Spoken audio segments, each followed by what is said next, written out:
Buenas noches, ¿cómo están todos ustedes? Bienvenidos a este live, a este su conversatorio que como todos los miércoles ya es. Hoy vamos a tener un tema muy interesante. Vamos a estar hablando acerca de la apelación de la medida de coerción y pues tendremos el honor de contar con una experta en la materia. Nos acompañará esta noche la magistrada Karen Mejía, quien es egresada de la Universidad Autónoma de Santo Domingo. Se graduó en el año 1988 como licenciada en Derecho. Ingresó a la carrera judicial como nuevo juez de paz en el año 2004, pasando por diferentes instancias como juez de la instrucción, presidente de la Cámara Penal y actualmente funge como jueza de la primera sala de la Corte de Apelación de la provincia de Santo Domingo. Posee una especialidad en argumentación jurídica, en derecho constitucional y en ciberseguridad y una maestría en derecho judicial y procesal penal. Entonces, en ese sentido, pues entiendo que contamos con una persona que tiene las todas las características y las condiciones más que necesarias y más que idóneas para acompañarnos a abordar al abordaje, ¿verdad?, de este interesante tema. Entonces, sin más por el preámbulo, vamos a hacer los intentos de conexión con nuestra queridísima magistrada que ya por fin llegó. Ya estamos aquí. ¿Me escuchan? Buenas, sí, se escucha muy bien. Buenas noches, magistrada, ¿cómo le va?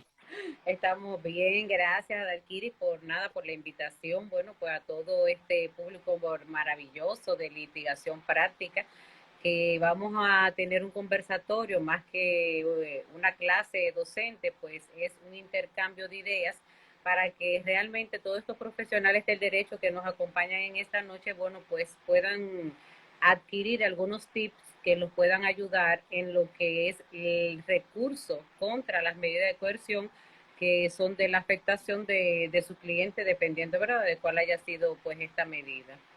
Agradecida por la invitación y bueno, por la deferencia a ti, a todo el público que en esta noche pues nos está viendo.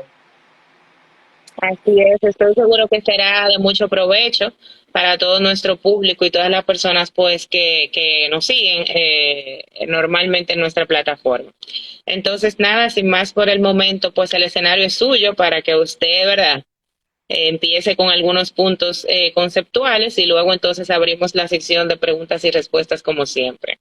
Muy bien, bueno, pues necesariamente antes de nosotros abocarnos a conversar o hablar respecto de lo que es el recurso a las medidas de coerción, pues tenemos que ir a lo que es un poquito de la historia, o sea, de dónde surgirá este recurso a esta medida de coerción. Hemos dado por sentado, yo pienso, a Dalquiris a lo largo de todos estos años, luego de la puesta en vigencia y todas las modificaciones de la norma procesal penal, pues el profesional ha ido dando por sentado como el conocimiento de lo que ya entiende que es una medida de coerción y quizás en ese manejo, en ese conocimiento, en ese no detenernos a ver de qué trata el caso en particular o de qué aspectos está rodeado el caso en sí, nos hemos vuelto muy procesalistas y hemos olvidado un poco, siempre es mi queja, no solo con las medidas, sino con todas otras materias que iremos viendo a lo largo de litigación práctica, pues realmente vamos olvidando un poco del delito mismo y por eso se dan como un poco de falla o no son tan prósperas las vías recursivas e incluso las propias medidas de coerción pues realmente no tienden a surtir el efecto que el profesional del derecho espera que se tenga dado el delito, que muchas veces es muy simple.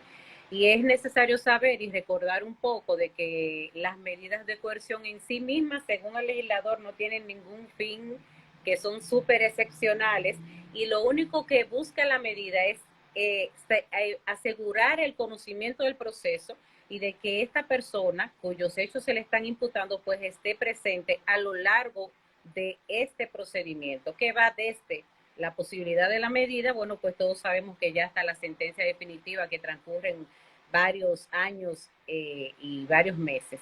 En ese sentido también un poco recordar que la prisión en materia de acción privada pues no procede. Hemos visto que se ha distorsionado un poco en estos últimos tiempos y que en aspectos simples, incluso de juzgados de paz, pues están dictando muchas prisiones preventivas, pero eso es algo que vamos a ver un poquito más adelante, qué está pasando un poco con lo que ha sido el devenir, como decía en la introducción, de todo del proceso en sí, qué es lo que ha ido pasando, que realmente las cosas se han ido, bueno, pues eh, endureciendo un poco. Y realmente también lo que tiene que tratar el profesional del derecho es descartar, porque hemos olvidado mucho eso, lo que es el peligro de fuga. Y saber un poco que para proceder, o sea, para el juez poder dictar una medida de coerción, deben estar suficientes elementos razonables que puedan establecer que con probabilidad la persona puede ser imputada de estos hechos. Debe haber una cintila, que le decimos cintilla, pero es cintilla probatoria, que es realmente donde se establezca que, bueno, los hechos apuntan a que posiblemente la persona que yo estoy llevando ante el juez para una medida es la persona más idónea o posible para lo que haya sido esa comisión de ese delito. Y más que nada, que ese delito, bueno, pues ese crimen esté tipificado o esté sancionado con pena privativa de libertad. Entonces uno pensaría, bueno, pero es que aquí en República Dominicana casi todo es privativo de libertad, hasta desde los 6 días hasta los 40 años, ahora mismo con lo que es la ley de armas, que no vamos a entrar en ese aspecto en este momento, pero que muchos tribunales, bueno, pues están dictando sentencias de esa naturaleza. Y realmente hemos dejado un poco de lado, y por eso decía lo que ha sido esa resolución tan famosa que dictó en su momento la Suprema Corte de Justicia en la entrada de vigencia, bueno, pues de la norma procesal penal, porque todo el mundo se preguntaba, ¿y qué peligro de fuga? ¿Qué, como, que, con qué, yo, como eso? ¿Qué es lo que quieren decirme? Y aunque la normativa establece lo que son los aspectos propios de este peligro de fuga, pues también esta resolución 1731 pues vino a allanar mucho lo que era los aspectos muy particulares de lo que es el peligro de fuga, y por esas circunstancias no debería dictarse prisión preventiva realmente cuando exista la posibilidad de otras medidas, e incluso cuando el imputado da promesa de que se va a presentar a los actos del proceso. Y muchos se estarán riendo y como que dando promesa. Cuando yo era juez de instrucción, al momento de toda esta entrada en vigencia y que ya pasó, bueno, la vacancia en leyes de este proceso, pues realmente eh, muchos imputados me hacían la promesa de que se iban a presentar los actos del proceso, y dependiendo de la naturaleza del ilícito de que se trataba, pues a muchos imputados que no, yo los puse realmente, o sea, no le dicté medida privativa de libertad.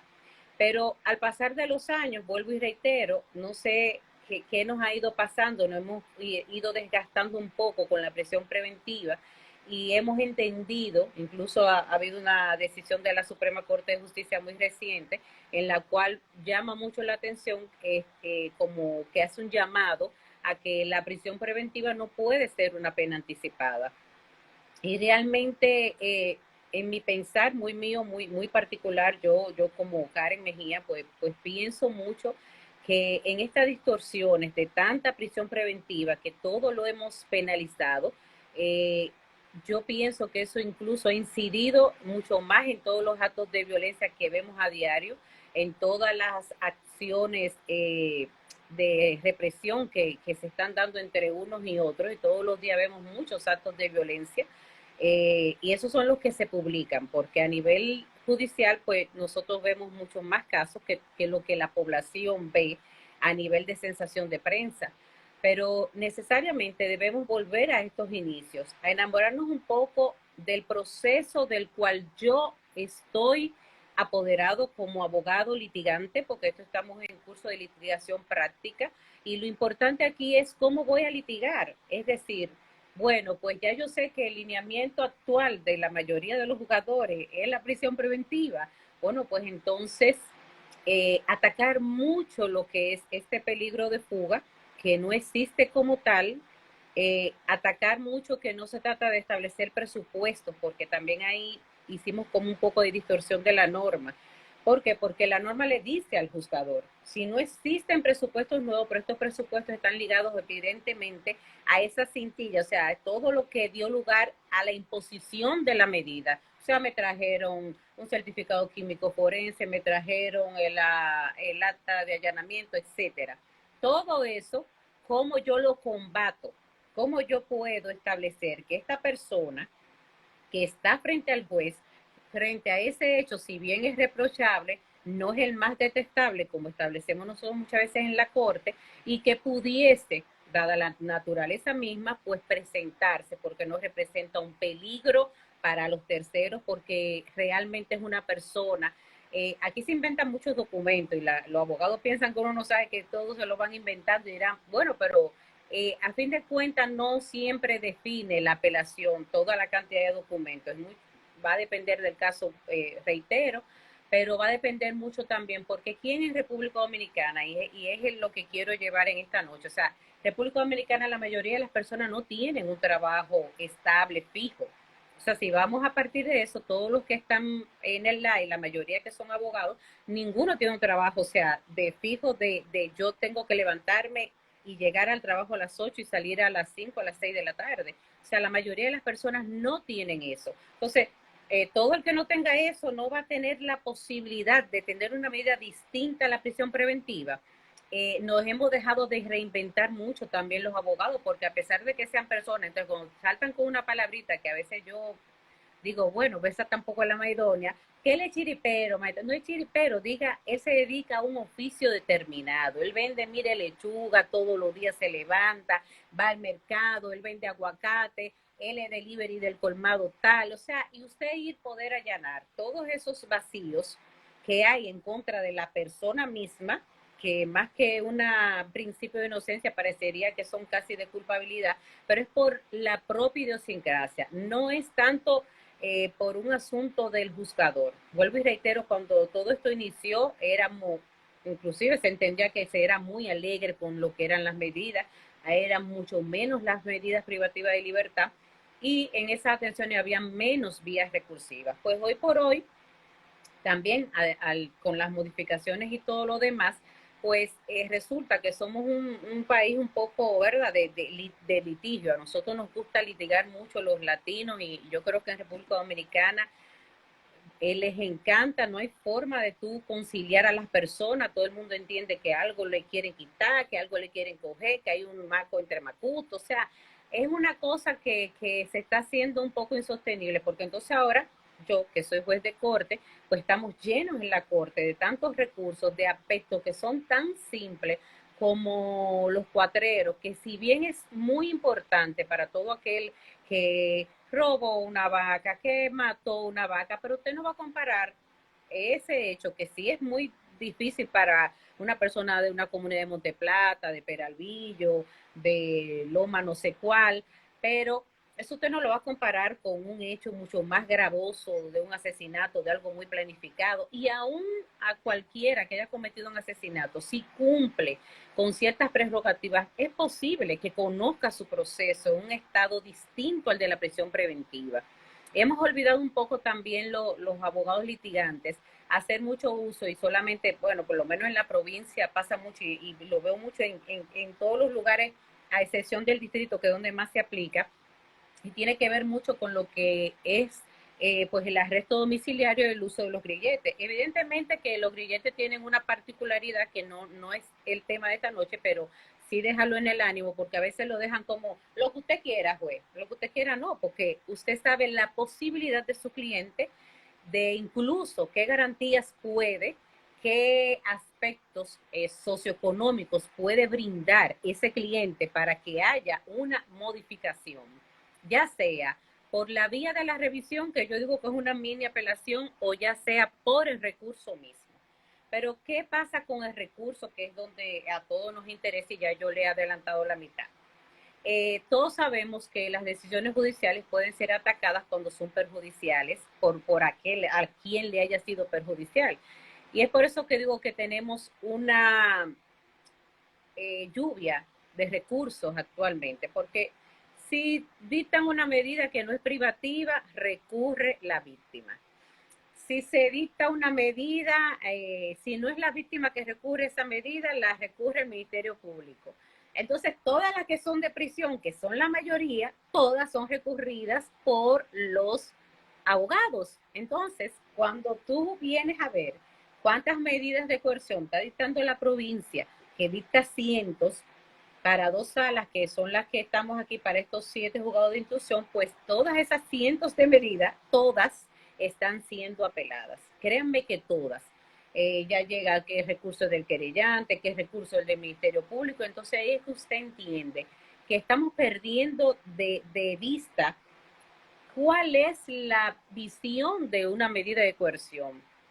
Estamos perdiéndola de vista porque si todos entendemos que todo debe ser una medida de coerción y que todo debe ser apelado, quiero decir un poco ya para lo que es Ministerio Público e incluso las víctimas, que es su derecho, pero quiero decir, si usted no está siendo gravemente dañado, si no existen, porque al fin de cuentas cuando recurren lo único que establecen es que fue un hecho grave y debe estar preso, pero nadie te está diciendo mi vida está corriendo riesgo. O sea, tampoco nos reúnen en la corte esos requisitos, salvo muy honrosas excepciones que se cuentan con una mano, que la corte haya variado, por lo menos la sala en la que yo participo y me desempeño, pues que se haya variado una medida a alguien que haya sido beneficiado con una medida no tan gravosa como la prisión preventiva. Entonces, evidentemente que los recursos son eso, ese derecho a usted, bueno, elevar una queja, a que lo que se está invocando, alegando, recurriendo, pues sea revocado, sea reformado, sea modificado. Y por eso vamos a la Corte de Apelación. Y ahí es donde decía que cuando vamos a la Corte de Apelación debemos sentarnos, distinguidos colegas todos, a ver el delito. La norma es clara y está en el artículo 400 y siguiente, y sabemos que 15 días, y de hecho les digo que muy pocas veces dejamos de conocer un recurso, una medida, porque hayan transcurrido los 15 días, porque en el estado actual de las cosas, después de la pandemia, pues realmente reconocemos que ha habido una dilación en todo el litoral nacional con relación a todas las vías recursivas, llámese de medida de coerción o de sentencias de fondo o como fuere, o de auto de no lugar. Hay una dilación en lo que es el envío, porque contamos con menos personal, ha enfermado muchas personas, realmente conlleva un procedimiento súper rápido, acelerado, lo que es la apelación a la medida de coerción. ¿Y por qué es rápida? Porque establece la normativa que incluso dentro de las 48 horas, a partir de la presentación de recurso, el juez de donde debe proceder a lo que es este recurso, pues deberá establecer o fijar pues lo que es el conocimiento de esta medida. Los abogados se están quejando mucho, yo lo sé, yo les pido incluso hasta disculpas en medio de este live, porque yo sé que hay una dilación, no por deseo de ningún juez ni de ningún ente judicial que quiera, ¿verdad?, que las cosas no sean como deban ser, sino porque está siendo a veces imposible. Pero ahí va la crítica. Usted puso su recurso. ¿Qué dice la resolución 1731? Que hay una queja, y no sé si me la preguntará algún abogado, porque la Corte declara carente de objeto, mi corte, la corte en la que yo trabajo, bueno, pues declara carente de objeto lo que son estos recursos cuando se ha revisado la medida. ¿Y por qué pasa esto? Es que si vamos a lo que es el espíritu de la ley de la resolución 1731, pues nos damos cuenta de que esta resolución establece que para usted revisar la medida de coerción deberá establecer como documentación una certificación de no apelación. Y pasa de manera, entonces, eso lo interpretamos viceversa. Es decir, para la Corte abocarse al conocimiento del recurso, pues necesariamente debe verificar que ésta no haya sido revisada. Los abogados conocen este aspecto, muchas veces lo han olvidado un poco, se les ha ido un poco, se les ha escapado que eso es así. A veces quieren estar en los dos bandos, bueno, y que aquí me van a revisar, aquí tengo la apelación, pero no puede estar pendiente en los dos lugares. Procesalmente es incorrecto y es una mala práctica que a fin de cuentas el único que está perjudicando es al cliente del que recurre, porque estamos en dos puntos. Tú Entonces, sabes que a mí me costó muchísimo entender realmente esa situación. Y lo entendí cuando asumí la lógica de que la corte tiene que ser apoderada de algo para revisarlo. Entonces, si uno hace un recurso de apelación con la medida de coerción originaria, la corte está apoderada de esa resolución. Al conocerse entonces la revisión de medida, ya obra otra resolución diferente que la corte no ha sido apoderado para eso. Por eso fue, mira, un proceso terrible para yo como que llegar a ese punto de entender eso, porque yo era una de las que criticaba fuertemente esa situación. Pero pero ya es, entendí. es así mismo, Adarquillo, es que justamente por eso, porque es que incluso uno lo que es un tanto un apelato y también el contrario imperio. Entonces, si vamos a ese aspecto, ¿verdad? Netamente procesal, ¿qué voy a revisar? Incluso el Código Procesal establece que al momento de la revisión, fíjese, usted interpuso una revisión antes de la revisión oficiosa de los 3 meses. El plazo de los 3 meses para el juez revisar es a partir de esa revisión. Igual pasa en la corte, cuando la corte procede al conocimiento de recursos, lo que pasa es que los abogados no van llevando esa contabilidad, es que uno sabe que es un poco cuesta arriba a veces para ellos, pero eso es un asunto de las partes. ¿Qué sucede? Cuando la corte dicta su resolución, sea favorable o sea rechazando o sea modificando, el plazo para revisar oficiosamente, por eso no la corte notifica al tribunal control, porque él deberá conocer a partir de ese plazo. Es decir, no es que, la corte revisó, reconoció el recurso, perdón, en el día de hoy, y yo mañana me voy y reviso. No, porque ya el plazo para esa revisión es a partir de la decisión de la corte, y ahí comienzan esos 3 meses. Es decir, que los plazos son muy cambiantes y tendríamos que entonces dedicarle un día solamente a todo lo que tiene que ver con plazos, porque los plazos se van moviendo y el código es procesal, pero es porque es muy dinámico. Y por eso les decía que simplemente a veces nos enfocamos en que yo puedo apelar, yo traje presupuesto y usted juez tiene que ponérmelo en libertad, pero no, también nos quedamos mucho en el fáctico inicial.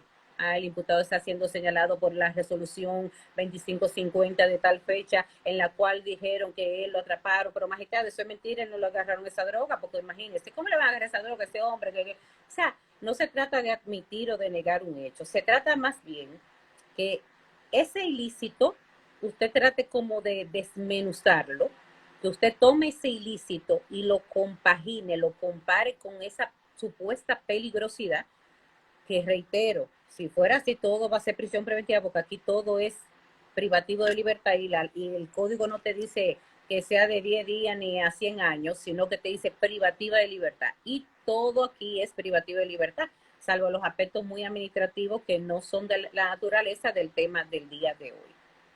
Y los de acción privada que tampoco entran en las medidas privativas de libertad. Entonces, no vale la pena que nos enfocáramos en ese aspecto. Entonces, es usted desmenuzar todos esos aspectos y llevar al ánimo del juez con pruebas, no pruebas de la comisión o no del delito, pruebas de la presentación de la persona, porque simplemente nos hemos enfocado al final de estos años a lo que es una sola calidad. Es decir, él trabaja, en la iglesia tal, todo el mundo va a la iglesia, la mamá consiguió con el pastor tal un escrito y ya, pero él tiene 4 meses de preso, o sea, en esos 4 meses no hay nadie en ese centro penitenciario que usted mejor le pide una certificación de que un imputado que si bien no estamos en ejecución, pero que está llevando una conducta de ayuda, de que está dando curso, de que cocina, de que da clase, de que se interesa por los aspectos sociales, de que es una persona que está trabajando, hay personas que trabajan dentro de los penales, o sea, hacen cosas para poder sostener a su familia, de usted demostrar, mire, con todos los vecinos vamos a reunirle pruebas de que esa persona, como dije yo, era vendutero, de que esa persona se dedicaba a vender correas, zapatos, donde yo procedo a arreglarme, a hacerme mis uñas, entra siempre un señor y lo traiga a colación, porque, a ver, es para que pensemos un poco. El señor lo que vende es medicamentos de esos ambulantes que se pueden vender, que están los colmados, de para el dolor de cabeza, que mata ratones, mata esto, mata aquello. Y yo digo, una persona así que caiga detenida, entonces, ¿cómo tú pruebas? Porque él no tiene un trabajo, o sea, fijo, que esté cotizando, que le estén quitando impuestos, que esté en seguridad social, pero es una persona que siempre que yo, al menos he frecuentado, lo veo haciendo la misma actividad. Entonces, hay formas de que usted, ducho del derecho, doctor en derecho, se siente a analizar su proceso. Están llenos de casos, pero dedíquense un momentito, léanse el proceso una, otra vez y otra vez. Que cuando uno lo lee dos, tres veces, uno va viendo, caramba, pero en derecho esto no me hace sentido.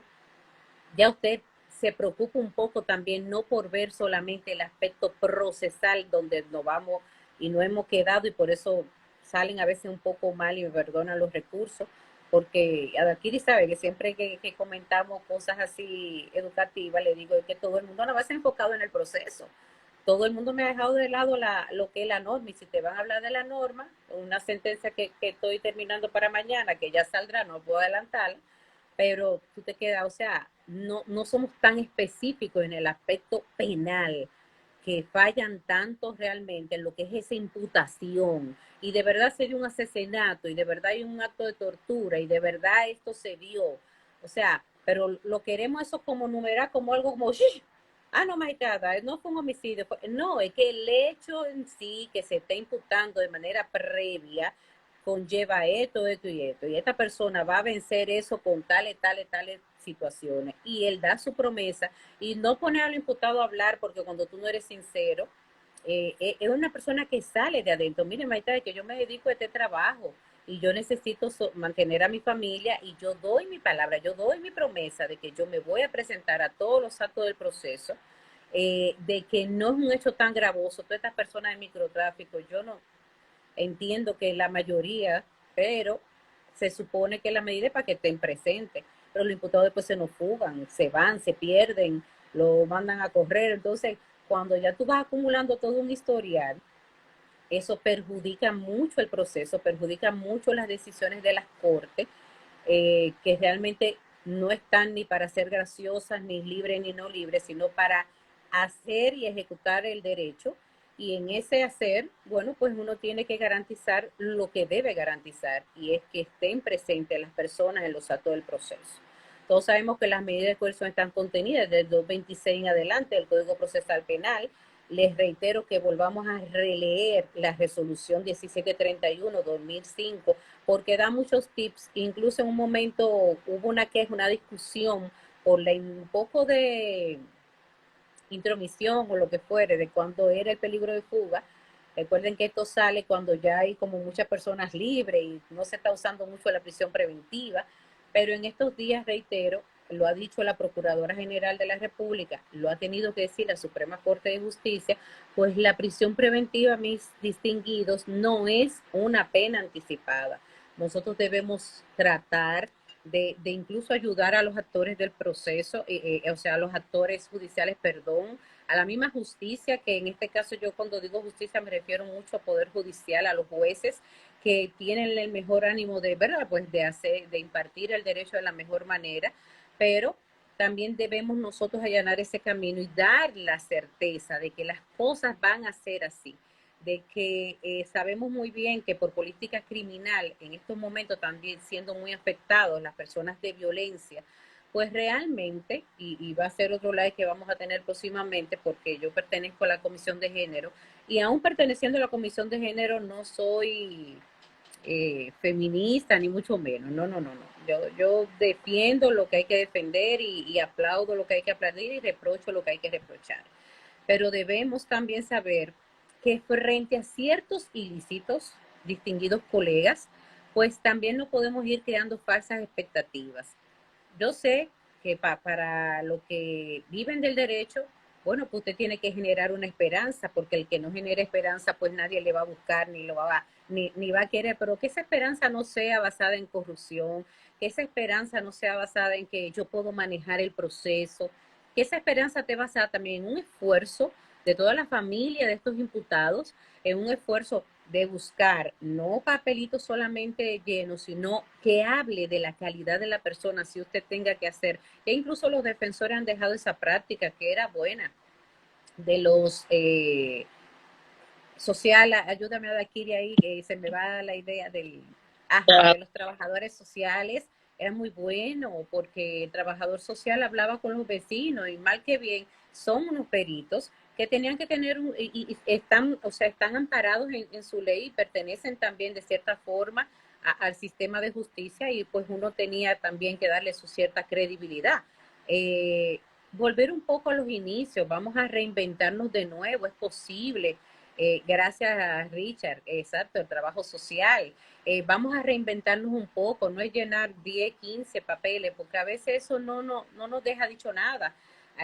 Es cierto que el imputado tiene derecho a declarar en su defensa y guardar silencio, pero también es necesario que el imputado esté bien como trabajadito, que el imputado que, que para lo que es la medida, después habrá otro momento que si usted tiene mucha prueba, usted lo que le puede o conciliar o hacer acuerdo, pero en principio que no hay nada, que lo que hay es un señalamiento, pues usted también tiene que tener un imputado no hablando mentira, porque lo que dicen en la medida no lo puede leer porque las actas, según la normativa procesal penal, pues tienen una validez y una vigencia, y entonces nosotros vamos a leer eso, uno se va a tirar su ojo y va a decir, pero allá él dijo una cosa aquí otra. No, es trabajar. Trabajar es, vamos a ver las cosas para su mejor defensa.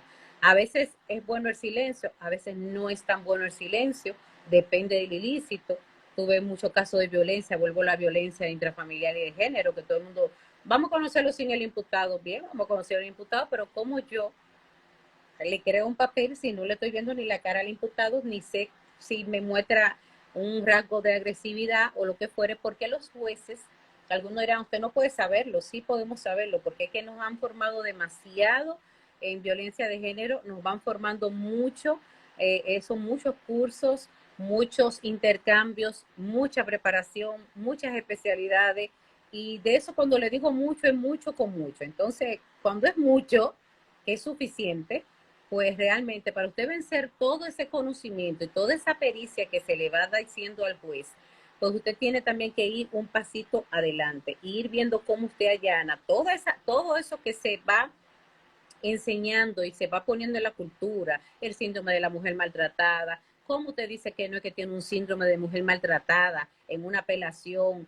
simplemente la ponen a que diga, no, fue que yo me caí, me di con la puerta. No, busque su prueba, tal vez un poquito más y vea quién le puede certificar que el tipo de golpe pues no amerita que fue con un objeto de manera contundente, si es verdad que no fue el imputado, porque si ha sido el imputado, usted busca otras alternativas. Pero siempre hay alternativas, mis distinguidos amigos y amigas. Lo que no puede darse es que, no, que yo me di por la puerta, yo me caí del motor, todo eso te dicen. No era que yo estaba celosa, yo fui la que le brinqué arriba, o sea, ahora los hombres no hacen nada. Es más fácil desmembrar, que la sociedad dominicana también está pasando por situaciones difíciles. El hombre en sí, no es que es machista, porque usted no va a usar eso como un argumento, pero en sí, de donde surgen algunos estratos sociales, lo común de la gente es, tú me engañas, yo te engaño, tú me das, yo te doy. No es lo deseable, jamás va a ser un aspecto en el que se pueda basar una decisión judicial, pero usted tiene que llevar también al juez al estrato social del cual viene esa persona. No con el pobrecito, sino que en ese estrato social, hay gracias a tu, pero así yo pienso es así. Bueno, pues de ese estrato social de donde viene y procede esa persona, pues realmente como dicen ahora, para muerto un montón hay un teteo y la gente le gusta eso y la gente todo se maneja con ese término, con ese término, perdón, que no tiene nada de bonito ni jurídico, ni existe la palabra. Entonces usted va demostrando de qué extracto y de qué faltas. Aquí los jóvenes están dejando la escuela, llegan al octavo, porque todo el que no está declarado, mis distinguidos compañeros, pues simplemente te hacen disertar de la escuela, que es una falla en la cual ha ido allanando la Junta Central incluso un proyecto de la propia Suprema Corte del Poder Judicial para que todo eso, y usa ahí, para que todo eso se enmiende.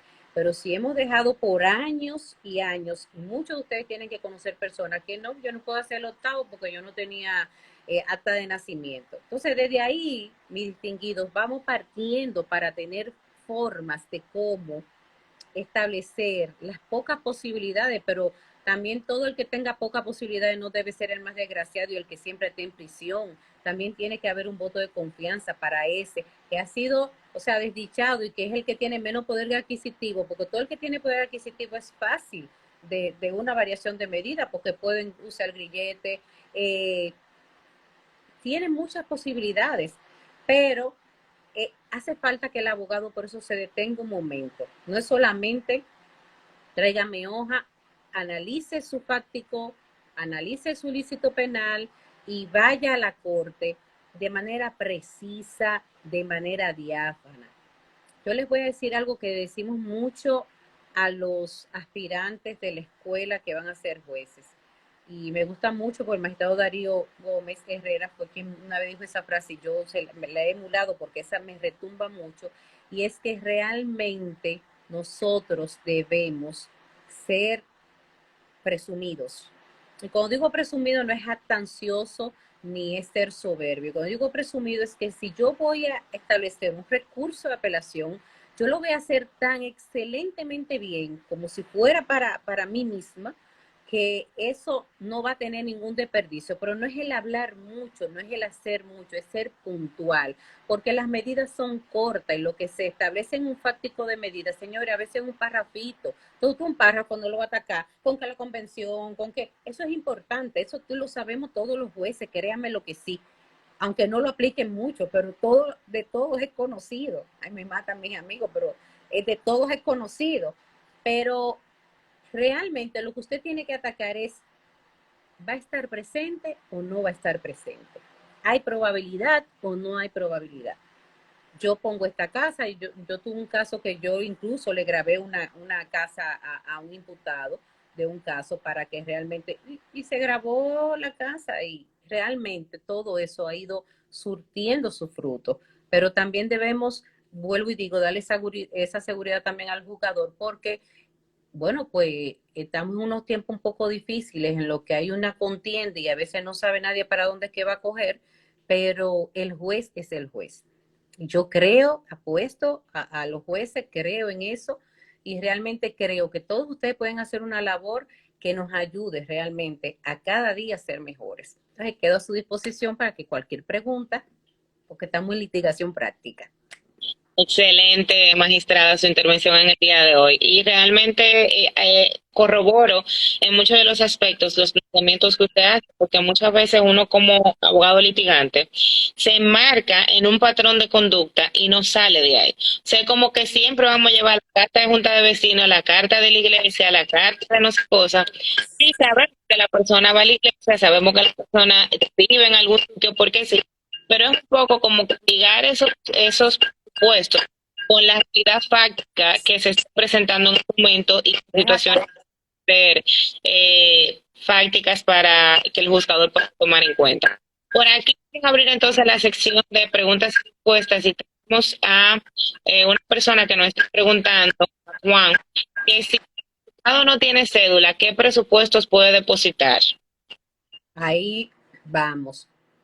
Vuelvo y digo, República Dominicana es lo mismo que le digo, aquí hay mucha gente que no está ni siquiera declarada. Bueno, pues el imputado no tiene cédula, tiene el abogado, es muy buena pregunta. ¿Por qué? Porque a veces en la prisa de incluso, y le doy el tip a la propia revisión, para lo que es la revisión o la propia apelación, no observan o no hacen el señalamiento al juzgador y vienen y le imponen un impedimento de salida. Ah, pues ahí están en la corte los abogados apelando porque el imputado, como no tiene cédula, la única forma de que se grave, que se ponga, de que se establezca, para que no entendamos, ese impedimento de salida es con una cédula de identidad y electoral. O a veces tienen la cédula, pero como han dado un nombre distinto para el momento del impedimento de salida, usted tiene que suministrar esa cédula. Bueno, pues que no es Karen Mejía, o ahora usted se llama Juana Pérez, entonces, ¿cómo lo hacemos?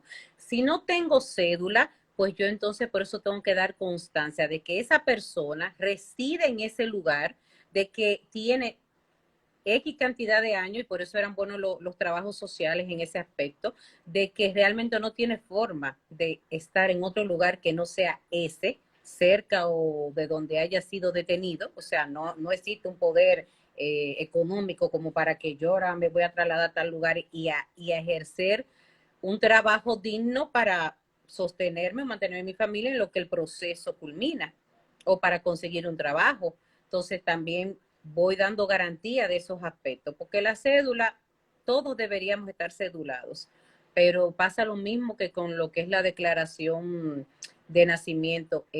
Si no tenemos una cosa, pues no vamos a tener la otra.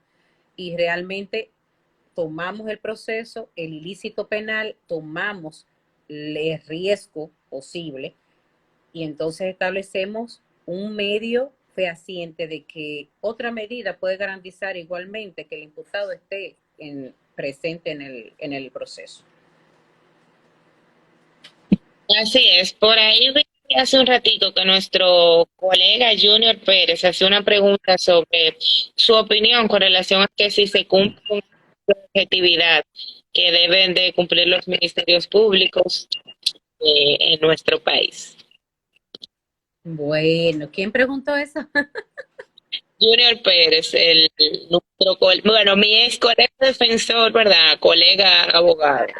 Junior, ahí no me ponga en esa encrucijada así como tan difícil, porque sí te puedo decir que a lo largo de los años he tenido muchos problemas con los ministerios públicos, porque cuando no se hace lo que quiere el Ministerio Público, y ahí, bueno, tú sacas tu propia conclusión, pues me han venido con todo. O sea, yo te hablo en el caso particular mío de Karen.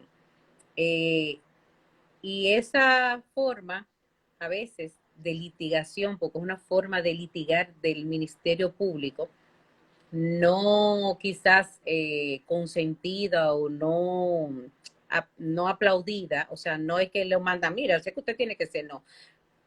O sea, no se le enseña eso, pero implícitamente se ha establecido como una guerra fría a veces entre algunos ministerios públicos en algunas regiones, que quieren ellos, ¿verdad? Pues pelear un poco con el jugador, porque el jugador hace su trabajo.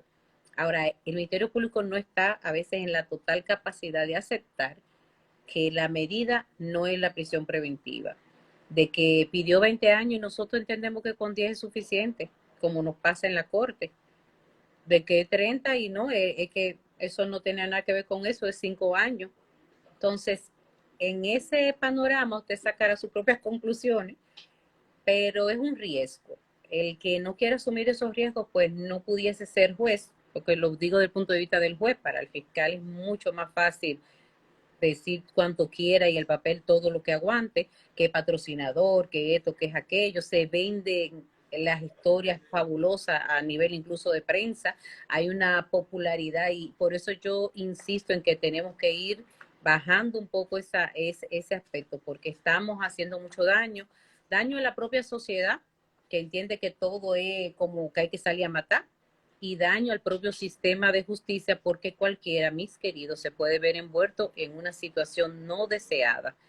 Y fíjese usted que nadie toma en cuenta su capacidad o lo que fuere para ensuciar lo que ha sido una labor, sea juez, sea abogado, sea banquero, sea como sea.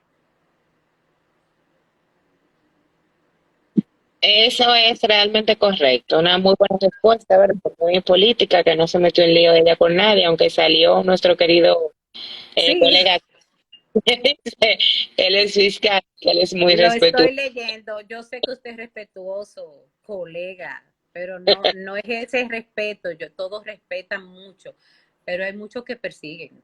Hay muchos que persiguen a los jueces, y eso es una verdad que decir otra cosa, yo no sé, o sea, habla mentira. Yo soy muy franca, y esa es la realidad.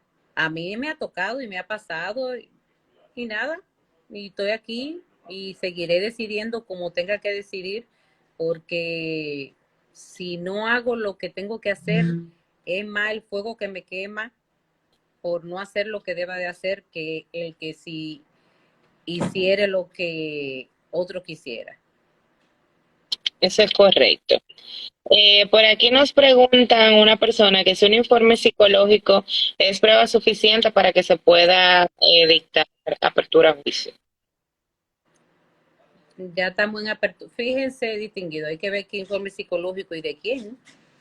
Eh, Ahí le voy a dar un tips. Yo no le voy a decir si es suficiente o no. Sí le voy a decir lo siguiente, es que ese informe psicológico no es oponible, o sea, no es un asunto que no pueda ser discutido o refutado. Cuando yo no estoy de acuerdo con el perito, también tenemos todo un apartado para los peritos y si yo no me estoy de acuerdo con ese informe pericial, pues yo tengo formas de ir ante el juez y de hacer que se emita un nuevo examen. Porque, vuelvo y les digo, es que hemos establecido muchos patrones de conducta, muchos formularios. Él la golpeaba, sí es verdad, sí son los de violencia y no sé qué, grave daño, pero usted no ha escuchado nada, o sea, usted no ha podido analizar a la otra parte, entiéndase al imputado, para saber si ciertamente en ese análisis ese imputado le da un rango de gravedad o de violencia o de ira o etcétera, etcétera. Es necesario que aprendamos un poquito a veces de psicología. Yo lo que pasa es que he tenido que vivir muchas cosas. Yo soy mamá de 3 hijos y sí les digo algo, mis queridos. Hay muchas personas que vienen con muchas situaciones neurológicas, psicológicas, que no son hoy una eximente, pero son una realidad, son una realidad. Hay personas que no tienen filtro, que son iracundas, pero ¿cómo usted determina esa personalidad? Solamente queriendo que se le haga un peritaje, no quiere decir que la persona esté loca, ni usted a todo el mundo le vaya a atribuir locura, pero sí análisis neurológicos, sí análisis psicológicos determinan que la persona tienen una labilidad y eso sería un tema yo casi que busquemos una psicóloga y debatamos porque que yo soy muy profunda en eso, o sea, porque leo mucho esa parte, y todo eso les sirve a ustedes. Eso de las personas que hacen 7 disparos inmediatamente, usted dice, ¿qué gravedad? Es cierto, pero el problema es que ya ustedes, porque hace el primero, hay unos que no miden si dieron 2, 3, 4, 5, depende de la personalidad y depende de la persona que se trate. Eso es correcto. Por aquí tenemos a Álvaro de Jesús que nos comenta que en una medida de coerción que la víctima puso varias denuncias, pero en ningún caso aportó sus generales. Si la víctima no se presenta, se le puede imponer medida de coerción al imputado. Bueno, que vamos a recordar, yo te voy a decir, tú me preguntas si es posible, no, no lo que haría yo, Karen, tú me preguntas, ¿es posible? Sí, porque es un caso de acción pública y los casos de acción pública no necesariamente necesitan de la presencia expresa de la víctima ahí como para que los procesos continúen. Fíjense que últimamente todas las víctimas de violencia, que daños psicológicos y demás que se han retirado, se han dictado muchas aperturas a juicio y muchas condenas de 5 años simplemente por esa denuncia, como preguntaba alguien antes, y simplemente por un informe psicológico. Algunos jueces han votado muchos disidentes y en esas atenciones, sin que haya nadie, se ha procedido porque es un caso de acción pública. Y más en los casos de violencia actualmente yo no les recomendaría a nadie que caiga por un caso de violencia porque eh, son muy difíciles ahora mismo, o sea, muy penoso a dónde nos vamos llevando y uno reconoce que muchas veces el infractor no, pero ¿cómo usted allana eso? Usted tiene que sentarse a hacer una ingeniería de cómo allanar eso, no con palabras, no con términos. Si yo tengo que hacer examinar a mi imputado, que yo sé que no es un agresivo, bueno, pues hay que examinármelo un perito para que determine si él muestra rasgos de agresividad y si tiene rasgos, que todos lo tenemos, señores, todos nos incomodamos, a todos nos han quitado una fila y no hemos incomodado, o sea, yo quisiera que me diga uno, no, a mí se me mete todo el mundo en el medio, no, en pandemia yo iba atenta a mi fila, sin pelear con nadie, pero decía, estoy esperando en la fila. Entonces, usted lo que no va a salir a matarse con nadie. Algunos salen y se matan, otros son más civilizados. ¿Entienden? Entonces, ese es el jueguito como que, o sea, es la estrategia, no el juego, es la estrategia que deben saber jugar de cómo y en qué forma lo hago y cuándo es que tengo que hacerlo. Todos los casos no son iguales, no lo traten todos iguales. Cada caso es particular, cada caso de violencia es distinto, cada caso de droga es distinto, cada forma en que ha sido detenido. Cuando usted ha tenido fiscales que después han sido desacreditados, pues es una herramienta para usted usarla. Cuando usted tiene un departamento como el DICRIM que ha sido desmantelado, esas son herramientas que son buenas, que usted las puede explotar, pero no solamente con un argumento, con base que tenga un sustento y dónde está esa persona ahora. Y hay muchas cosas que ustedes lo pueden hacer, que de verdad les puede quedar hermoso. Y nosotros deleitarnos así en la corte cuando llega todo eso tan hermoso. Son cosas diferentes. Sí, hay que salirse un poco del cajón y ciertamente lo que aplica para una parte aplica para la otra y en derecho, como uno le exige también al Ministerio Público que todo lo que se dice también tiene que ser probado, defensa también cuando tiene una teoría de coartada o una situación diferente, una teoría diferente al Ministerio Público, pues también tiene que tener elementos probatorios que demuestren, ¿verdad?, que esa situación pasó. Nos escribe nuestro querido amigo Richard sobre su opinión acerca de si está o no de acuerdo con que la apelación de la medida se considere una repetición de la misma. Bueno, es lo que ha establecido la doctrina. No quiere decir que es una repetición. A veces hay jugadores que han usado ese término de que es una repetición. Yo no diría que es una repetición. Simplemente cuando a veces el jugador, algunos dicen, recuerde, doctor, que estamos en ese contexto de la medida de coerción, es decir, nosotros no nos vamos a salir a establecer culpabilidad, inocencia, es lo que le decía. Es en base a ese fáctico que estaba en principio, porque usted entiende que el juego obró mal, porque usted entiende que puede ser reformada o modificada, porque incluso ese hecho ni siquiera merita ese calificativo previo, eso ustedes lo pueden alegar, sin establecer que sea inocente, o sea, se presume inocente, sin establecer que sea culpable o mucho menos. Es decir, bueno, es que lo están acusando de haber robado a su papá. Eso no, en el Código Penal no existe robo de hijo al padre, por ejemplo. O sea, magistrada, el hecho no va a ser así, eso no va a prosperar en la forma en que el fiscal lo está presentando.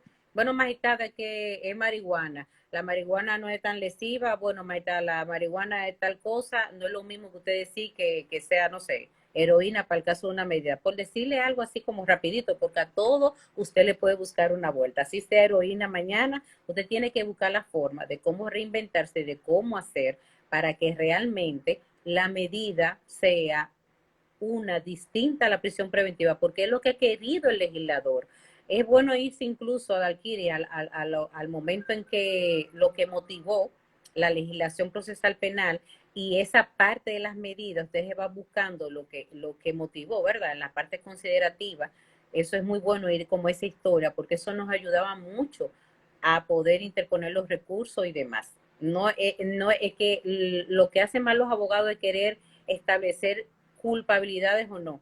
Y nosotros, para nosotros son inocentes, usted lo que tiene que establecer es la posibilidad de que él va a estar presente en los actos del proceso, de que no represente un peligro y de que a pesar de que el hecho muchas veces es grave y que la familia está llorando, si es un homicidio o lo que fuere, bueno, pero la persona puede, aún dada esa gravedad, porque no es culpable todavía, pues puede presentarse de manera libre a su proceso. Es así, realmente hay que, yo siempre, por ejemplo, a mis estudiantes les digo que tienen que tratar de hacer un discurso que tenga en consideración las tres fases o las tres aristas de la teoría de caso, que tienen que atacar lo que es el relato fáctico o desvirtuando el mismo si es que la teoría no corresponde o que no pasaron los hechos como estableció el Ministerio Público, pero de manera muy importante siempre hago énfasis en lo que es la calificación jurídica, porque las calificaciones jurídicas, hasta tanto no existe una sentencia que haya adquirido la autoridad de la cosa irrevocablemente juzgada, pueden ser modificables y el Ministerio Público se puede equivocar. Entonces, si el Ministerio Público se equivocó y en un 309 simple, por ejemplo, le puso un 309 y un 310, con un correcto ejercicio de ponderación y que el tribunal entienda que realmente ese agravante del 310 no está, pues entonces pudiera haber una disminución en cuanto al quantum de la pena y por vía de consecuencia una mayor posibilidad de que la Corte al momento de tomar una decisión pues va a tomar en consideración que al haber esta justificación pues efectivamente procede un cambio en la coerción. Es así, y así está diciendo Juan, me excusa de Alquiri para terminar, porque está en el 309, veo que él ha hecho una pregunta de que si el imputado, si la víctima se retira en los 309, sí. Pero eso es la opinión mía, yo Karen, como jugadora, cómo lo veo y cómo lo hemos hecho, incluso en mi corte. Yo digo mi corte, pero la corte que trabajo, porque yo eso, nada, eso no es mío. El trabajo es prestado y, ¿verdad? Cualquier día uno lo deja o no sé. Pero en la corte, fíjense, tuvimos un caso de un joven muy, muy triste, sí, porque fue un vecino que le causó unos disparos y la persona ha quedado parapléjica. Eh, pero a veces los abogados nos falta un poquito, ¿verdad? Pues vuelvo y le digo que como abogados somos muy litigantes y la litigación práctica no tiene nada que ver con pelearse. La litigación práctica está encaminada a hacer bien. O sea, litigo lo que tengo que litigar, peleo y discuto lo que hay que discutir y hay cosas distinguidas que hay que dejarlas como un poquito pasar. Pues en este caso el abogado no quería que conciliaran el abogado de la víctima. ¿Y qué es el abogado de la víctima? A veces yo puedo parecer un poco irreverente, soy bien ahí, pero cuando hay conciliaciones, mire Juan, yo sí me pongo así, como que me pongo medio fúrica y digo un momento, doctor, no es con usted, es la víctima la que tiene que saber qué le conviene y qué no le conviene. El que está sufriendo esa parálisis no es el abogado.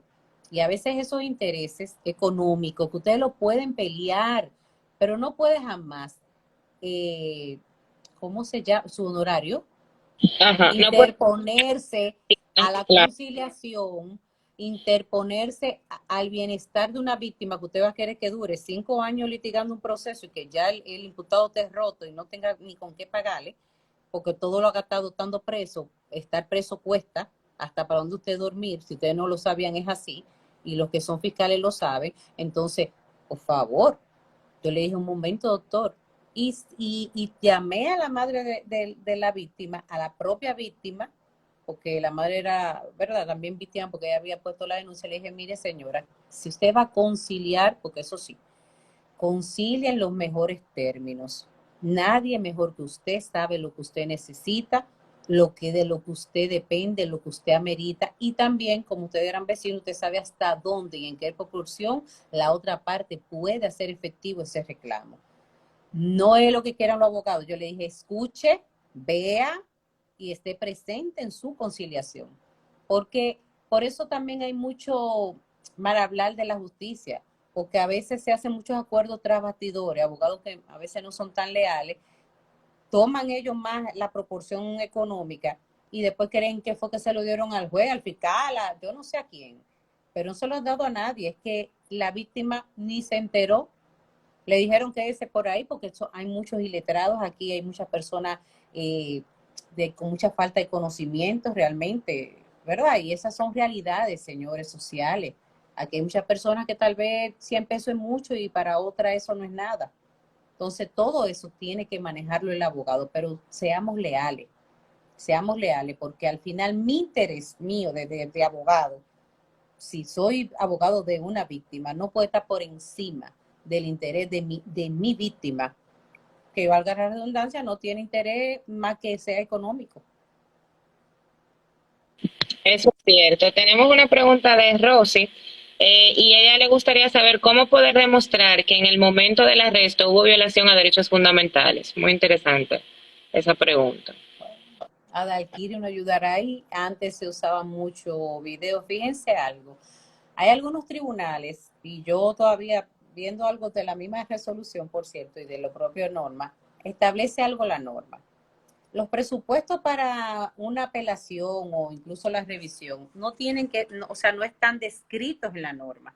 Ahí hay como una libertad probatoria. Es decir, yo admito incluso pruebas, por eso no dice ni siquiera la parte aportarán presupuesto, dice incluso pueden aportar pruebas de esas pruebas que no están en el 312 ni que tienen que ver con ninguna de las que están descritas y vuelvo y les digo, porque es la forma más idónea que yo pueda probar, sea con el señor del colmado que pueda dar un testimonio, una declaración jurada bien hecha, sea con que hay una grabación, porque aquí todo se graba, si no, para muerte un botón, de hecho, tristes que han pasado en estos últimos 3 días y todos están grabados, todos, porque donde quiera hay una cámara. En el barrio más popular hay una cámara porque el que vive de la barbería quiere tener una cámara, ya lo habíamos visto, ¿verdad?, con unos agentes. Es decir, que formas, créanme que hay. De hecho, por eso también esta persona que se acusa de raptar o matar o lo que sea a la niña, ¿cómo se descubrió? Por una cámara. En un barrio súper popular que tal vez donde residimos algunos no hay tanta cámara en la calle como en todos esos sectores. Y a raíz también del 911, 911, para que no me maten, pues realmente también contamos con muchísimas otras cámaras que sirven también. O sea, que formas hay. Lo que tenemos que hacer también, vuelvo y digo honesto, porque es muy fácil ver cuando se edita el video y cuando ya hay una edición, mire, aunque usted tenga la razón, usted pone un destello, deja, ¿verdad? Destello de duda, pero duda contraria para su cliente. O sea, es muy bueno poder hacer uso de las herramientas, pero dejarlas tal cual. Porque si están editadas, uno se da cuenta cuando se edita, cuando se corta el video, cuando mucho aquí, pongo allí. Entonces ya ahí no sirve. Eso es correcto. Por último, porque ya van a ser las 9 de la noche, bueno, tenemos dos preguntas. Dios mío, ahora se me fue la pregunta. Nos está Pimentel, está preguntando sobre qué usted opina sobre el tema de que el populismo penal ha convertido las medidas de coerción en un relajo. Supongo que se refieren a los casos corales y ese tipo de, ¿verdad?, de situaciones que fueron las medidas de coerción que realmente se visualizaron a nivel nacional y que dejaron mucho que desear del debido proceso, ¿no? Entonces, por ahí va. Ay, ay, ay, ay, ay, ay. Yo no quisiera decirle tanto ahí, pero sí les digo algo. Pues tengo mis apreciaciones personales de cada caso y de cada cosa. Y yo soy muy pro libertad. Con el perdón de todo el mundo, yo soy muy pro libertad, eso es así.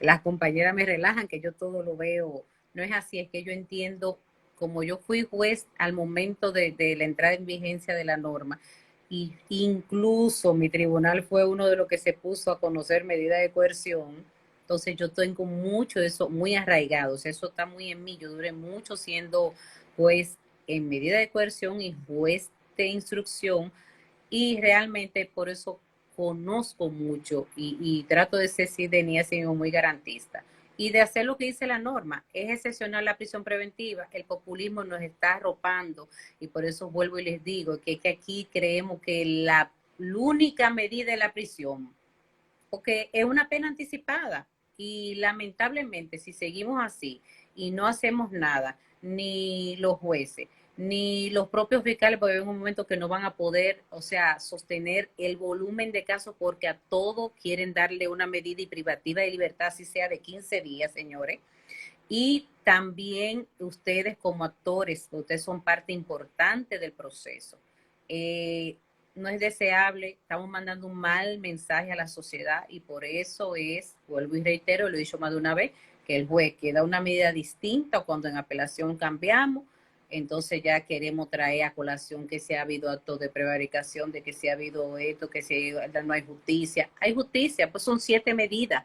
Y la última, la más excepcional, la que debería ser menos utilizada es la prisión preventiva, pero esa es la medida que más utilizamos realmente. Y aclararle un poco que alguien escribió con relación a que si el Ministerio Público pueda apelar, en la intervención les decía que por eso estamos llenos de recursos, porque la norma establece que podrán, antes del 400 un poquito, quienes pueden recurrir todo el que ha sido afectado con la decisión. Usted sabrá que si el Ministerio Público es que puso su solicitud de medida de coerción y usted le dictó una medida distinta a la prisión, están apelando. Usted sabrá que está apelando también la parte querellante. ¿Qué pasa con el recurso del Ministerio Público? Eso sí, bueno, que venimos con lo mismo y queremos decir que el juez jugó mal, pero para usted hacer cambiar a un jugador de que la medida que no fue prisión preventiva debe ser prisión preventiva, usted como fiscal debe robustecer un poquito entonces esa cintila, porque vuelvo y le digo, es que la prisión es excepcional y todas son medidas de coerción, todas. No es que una más, una menos. Y la más excepcional, la prisión, que ha sido la regla aquí para todo. Aquí, dígame, si gente que más o menos tiene un poder coercitivo no puede estar con una medida distinta a la prisión, pues entonces todos van a tener, si concluyésemos así, o todo el mundo va para prisión preventiva. Y no podemos llevarnos de eso, tenemos que llevarnos de lo que es el derecho y de lo que el legislador ha querido con la normativa. Que se ha distorsionado, sí, pero estamos a tiempo, la podemos enderezar, pero hace falta de todos nosotros. Así es, esa pregunta del derecho o la opinión sobre el recurso del Ministerio Público tiene una doble vertiente porque nada es tan fácil en esta vida. Y mira, en torno a que según la persona que está escribiendo, Joseph 089, un fiel seguidor de investigación práctica, el derecho a recurrir, ¿verdad? Según su óptica y su criterio, pertenece al imputado. Y es un criterio que yo hasta cierto punto comparto, porque en algunas legislaciones como la Argentina me parece que se habla de que ese doble derecho a juzgar debe ser el del imputado, porque si el Ministerio Público es el que tiene el poder coercitivo, tiene todas las herramientas estatales para formar una acusación, no se le puede estar dando tantas oportunidades para que falle en esta y vuelva y falle en esta y vuelva y falle en la otra. Entonces, con relación a eso, ¿cuál es su postura con relación a ese criterio? No, por eso sí, lo que pasa es que la norma dice que todo el que ha sido afectado y incluso dice puede el Ministerio Público cuando no es, porque vuelvo y te digo, es que el Ministerio Público es el único que pide prisión preventiva. Yo tengo tiempo que no veo a ningún fiscal pidiendo una medida que no sea la prisión preventiva. Entonces, cuando el Ministerio Público empiece a cambiar esa visión un poquito y deje de estar pidiendo tanta prisión preventiva, le va a ir educando a la víctima. Espérese, que en este caso no opera una prisión. El imputado va a seguir el proceso, pero no tiene que estar privado de libertad, porque tampoco es justo que una persona luego no se le comprueben los hechos y dure 2 años, 3 años privado de libertad y que el proceso, lo único que yo tenía era tal vez un arma, pero no tengo cómo probarlo. Pero nada, duró 3 años preso y eso a nosotros nos parece muy justo. No es así, habría que estar un minuto preso para saber qué tan difícil es eso. Pero los recursos del Ministerio Público, por lo menos nosotros no, lo vemos muy ecuestamente porque en el fondo entendemos lo mismo que entiende el compañero y lo que tú has externado a Dalkiri. Realmente entendemos más que es para el imputado en el tanto y en cuanto le es perjudicial. Y cuando yo doy una medida de garantía económica, yo no estoy perjudicando a la víctima, yo estoy dando una medida de coerción. Cuando yo doy un impedimento de salida, pues yo no he perjudicado a la víctima, pero para la normativa que salí perjudicada solamente porque usted pidió en sus conclusiones prisión preventiva, bueno, pues la norma le permite, pero todo eso el juez lo va a examinar en grado de apelación. Eso es correcto y realmente tenemos un fuerte problema con el tema del populismo penal y que si bien yo siempre ataco a los jueces, ¿verdad? En este ámbito voy a hacer un alto al fuego y también decir que ciertamente hay una situación porque es que la persona, los medios de comunicación, también se ha metido mucho en lo que es el sistema penal de justicia y sale una persona sin que se le conozca medida de coerción, sin saber cuáles son las pruebas que tiene y ya para la opinión pública esa persona es culpable, sin siquiera saber cuál es el elemento probatorio en su contra. Y eso ha hecho que lamentablemente los jueces como que se tengan que atar un poco de manos, porque hay una sociedad por ahí que clama justicia, justicia, sin saber siquiera muchas veces cuál es el significado de la palabra justicia. Es así, pero que estamos también solamente dejando lo que diga el Ministerio Público. No estamos creyendo que los más poseedores están ebrios, no es contigo, pero es un asunto social que tiene que ver mucho más ahora con el cambio en Procuraduría, con todo lo demás. O sea, todo ese aspecto que trajo un nuevo revuelo, un nuevo sentir y ha reforzado al Ministerio Público, y yo lo felicito, es así, pero también en esa misma medida va debilitando un poco a los demás, porque parecería que si el fiscal pide 20, eso es lo justo y lo legal. El fiscal pide lo que entiende. El que sabe lo que es justo y legal hasta el punto que debe ser es el juez, porque si no, ¿para qué va a haber juez? ¿Para qué vamos a ver? Bueno, pues todo el mundo que se vaya ya hasta la Suprema, porque ya, si simplemente vamos a hacer todo lo que se diga de parte del ente acusador, pues entonces ya, ya vamos a liberar toda esta instancia y ya la persona en 1 mes, 2 meses va a saber a cuántos años está condenado y ya salimos de esto. Porque si nada de lo que hace el juez tiene importancia y tiene peso, entonces hemos desvirtuado, y el juez sí tiene importancia porque es el que juzga, porque es que el Ministerio Público, su papel es el que hace, que lo hace muy bien, acusar, pedir lo más grave, poner la cosa lo más extrema. Ese es su papel, realmente, que lo manda la norma a ser objetivo, pero no le exigimos que sea tan objetivo. Ahora el juez tiene que ser bastante objetivo, tiene que ser equilibrado y tiene que juzgar bien el derecho. Magistrada, hay una pregunta que la he evadido como 4 veces, pero siguen haciéndola constantemente. Oh, Entiendo hágala. que es, ¿cuál es su opinión con relación al caso del señor que supuestamente, verdad, duró 10 o 12 años presos sin pasar por un tribunal? Turum. Fíjate, no te voy a dar mucha opinión porque el caso está en mi jurisdicción. El caso de la provincia de Santo Domingo, yo soy juez aquí en la provincia de Santo Domingo y es posible, quién sabe, si hayan consecuencias de qué naturaleza y de qué tipo, pero sí les digo algo y se los digo porque vuelvo y digo que yo trato de ser como muy, no debería decirlo yo mismo, yo soy muy íntegra y soy muy sincera, pero así también tenemos otros casos, distinguidos colegas que han estado acusados y han pasado 10 años y nadie se ha enterado que el proceso no ha prosperado. Así que si se da de una parte, es posible, hay muy buenos fiscales que están investigando eso, porque eso habría que ver cómo entra la persona y qué recursos, porque él tendría muchos recursos de los muy buenos que establece la normativa, si realmente fue así. ¿Verdad? Pero cuando el Ministerio Público accedió a ponerlo en libertad, el Ministerio Público no fue ningún juez, nadie dijo denle libertad, ahí estamos muy bien, el fiscal fue el que tuvo que hacerlo. Bueno, pues entonces todo eso hay que analizarlo, porque tenemos procesos, vuelvo y les digo, que tienen 5 años, que el fiscal, no sé, a todo el mundo se le olvidó porque el fiscal es el persecutor y no quiero atacar al fiscal, pero si el fiscal es el que persigue y nos ve que me están llamando para la audiencia preliminar o para el juicio de Pérez Ejito, pues yo tengo que salir a buscar dónde está y dónde quedó el caso del expediente X. Pero ha pasado también de la otra forma, de que se han quedado los procesos y ha habido que declarar la extinción. Es así. Se ha armado una controversia en el chat, ¿verdad? Porque entre Taneuris y De la Rosa dice que en materia de tránsito no siempre se pide prisión preventiva, que ellos piden, Yo le con puedo dar una decisión. Fue Taneuri que dijo, mariposa de la Rosa. bueno, pues Mariposa te diría que tenemos un recurso de ayer, que la persona desistió un accidente de tránsito y el joven ya tenía 2 años privado de libertad. Yo no sé dónde estaba ese imputado, ni no sé si alguna vez pasó o lo que fuere, pero ya él desistió de recursos porque él dijo que ya yo hasta la pena que le impusieron ya la cumplí y ya es lo que quiere salir. Ya no le interesa ni que si culpable o no culpable, si, no, nada, ya déjenme así.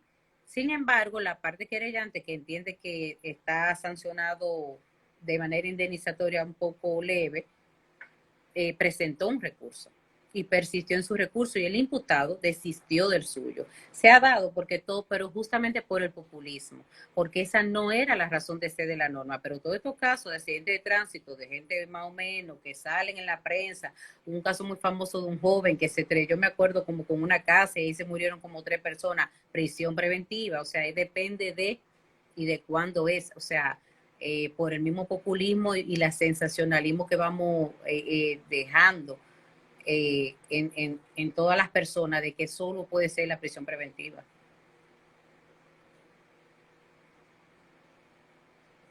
Excelente. Bueno, pues ya yo sí no voy a seguir abusando de tu tiempo. Hay personas, ¿verdad?, que nos están exigiendo un poco más, pero ya creo que verdad que es prudente. Estamos todos cansados. Imagino que hoy fue un día también arduo de labor para todos. Y sobre todo que lo vamos a tener, ¿verdad?, estas exposiciones maravillosas de su parte continuamente. No es Entonces, que no sepa exacto de suministro para otro live. Bueno, pues yo súper encantada de verdad de todos ustedes de que se hayan sentido. Y yo sé que algo les dejo para que realmente sirvan de entes multiplicadores No es que salgan con una campanita ni nadie tiene que salir en defensa de nadie, es que hagamos lo que tenemos que hacer de la mejor manera y haciéndolo de la mejor manera, pues se van corriendo muchas cosas, vamos enseñando otra vez a nuestro Ministerio Público a conciliar, es necesario conciliar, seamos abogados conciliadores, llevemos la conciliación, eso no le va a quitar a usted el poder cobrar su honorario, seamos entes de verdad en caso que, miren, está tan proliferada la apelación que antes no se estaba viendo de que en 675 ni en asunto de vecinos, nosotros estamos llenos de eso, o sea, de manera municipal, de botar basura. Entonces, por favor, o sea, estamos llegando a un extremo que todo lo queremos llevar a contienda, a discusión, y si no es un debate, me acaloro y ya se incomoda el fiscal y se incomodan los jueces, y ya, entonces no podemos, nosotros tenemos que ser entes un poco más ecuánimes, que demos un ejemplo y los mismos abogados litigantes tienen que litigar con gallardía, pero no tampoco le va a faltar respeto al juez, porque usted va perdiendo puntos, tampoco al Ministerio Público, porque pierde todavía más. Karen, pero, magistrada Karen, usted ha causado un revuelo aquí porque aquí está todo el mundo que no nos vamos, que sigamos, que el tema está muy interesante. Yo tengo 2 lecturas de sentencia para mañana, ya leí, ¿verdad? Motivé una que tengo que leer entera porque tiene sus bemoles y realmente una de las que le comentaba que va a causar su revuelito y tengo otra que también todavía no me he sentado a digitarla, entonces yo le prometo que vamos a hacer otro live, incluso yo le voy a proponer a Dalkiri que sea básicamente de violencia de género, porque también es un tema que yo se lo doy incluso a la persona privada de libertad, quiero que sepan, y aprenden bastante, y para que aprendan un poco de patrones de conducta, porque lo que aprendan en el curso, en el live, realmente les va a servir para todo lo que es la litigación, y les va a servir para saber dónde buscar herramientas para término de coartada, señores, si hay personas violentas, pero todo el violento no va a detonar en matar a alguien. Y por naturaleza somos muy sanguíneos y hasta eso en la personalidad influye para la forma de actuar. Por eso lo dejamos para ese live que vamos a tener y es importante porque hay demasiada materia de violencia de género que todos necesitamos que hablemos un poquito como hoy. Excelente, pues muchísimas gracias a todas las personas que estuvieron con nosotros acompañándonos.